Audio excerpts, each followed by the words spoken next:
semicircle has cutted the line segment AB. From here point number 2 and from here point number 1 I have cutted this arc, right?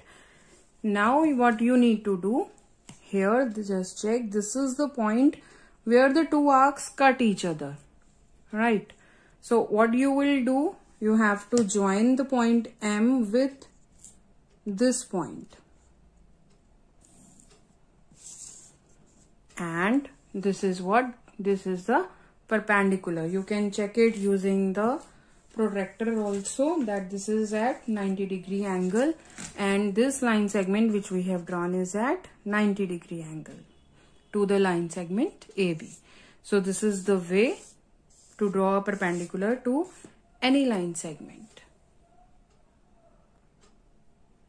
Now let's discuss question number 2 of exercise 14.4. What we need to do, we have to draw any line segment PQ and we have to take any point R which is not on this line segment, right? And through point R we have to draw a perpendicular on line segment PQ. So first of all, let's draw any line segment PQ. Let's draw any line segment PQ. Now we have to take any point R which is not on the line. So anywhere I can take above the line segment also, I can take it below the line segment also, right? So I am going to take it below the line segment, but make sure it should be somewhere in the middle of this PQ, right? Or here, not at the corner, not just outside here. Okay, so I am going to take it here. This is our point R. Now from this point R, I have to draw perpendicular to the line segment PQ using ruler and compass only, right? We'll use ruler and compass only.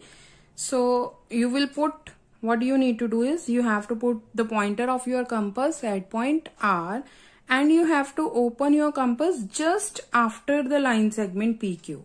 Okay, this is just check. Your compass should not be less than, your compass should reach the line segment. It should not be below the PQ. Okay, from R, your compass should be after the line segment PQ, right? It should be just after PQ. This much should be the random length